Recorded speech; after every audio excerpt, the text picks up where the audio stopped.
Okay. Hapo mama yangu tunaweza tukazungumza. Ndivyo.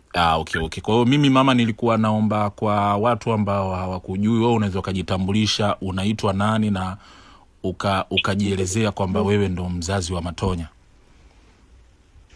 Ndio baba. Kwa watu ambao hawakujui na wanasikiliza, wewe unaitwa nani na ni nani wewe kwa Matonya? Mimi jina langu kamili ni Zora Hussein Sheshe, na Matonya ni mwanangu tu kabisa, na hilo jambo limetokea mwanangu serious baba. Kwa hiyo ukweli ni kwamba nawaomba pia kama mlivyojitokeza wanangu, mumsaidie Matonya, liko serious hilo jambo. Wallahi kuongea sana siwezi, mwanangu niko na pressure vibaya. Okay. Na kwa hizi taarifa wewe ulizipata lini? Nilizipata tarehe 9. Tarehe 9.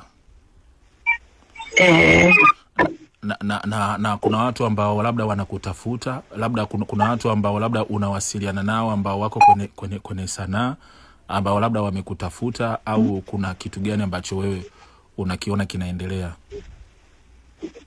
Wallahi sina hata mtu niwasiliana naye mwanangu, ila yule mwanangu wa Mombasa, yule mwenyeji wa Sefa Shabani, ndo ambaye nawasiliana naye.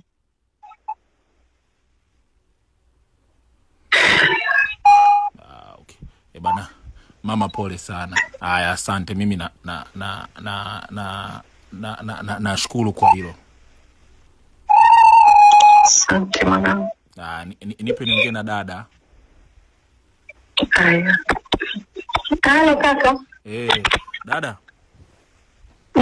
Okay. Naona mama kidogo kuongea kwake na kwa changamoto.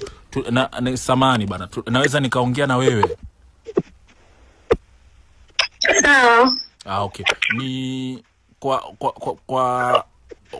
kwa hizi taarifa ambazo zipo kwenye mitandao ya kijamii na namna ambavyo imekuwa ikizungumzwa, ni kuna baadhi hata ya watu ambao wapo kwenye sanaa na mnawasiliana nao kwenye ngazi ya familia, kwamba sasa hili swala linakuaje kuhusiana na ndugu yetu?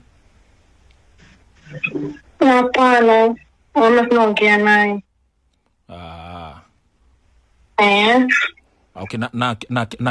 Na Kenya kule mnawasiliana na nani, kwa mtu ambaye hajui? Kwa sababu mimi nikiwa nazungumza na wewe nawakilisha watu wengi ambao watakuwa wanasikiliza radio na hawajui kitu chochote kuhusiana na hili jambo. Huyo brother nakupa namba yetu ndio tunasiliana naye. Okay. Haya basi sawa, mimi nashukuru. Nashukuru sana. Asante. Dada, unaweza ukasave namba yangu kwa sababu mimi pia nawasiliana, kama nilivyosema, kuna grupu moja tumelitengeneza la wasanii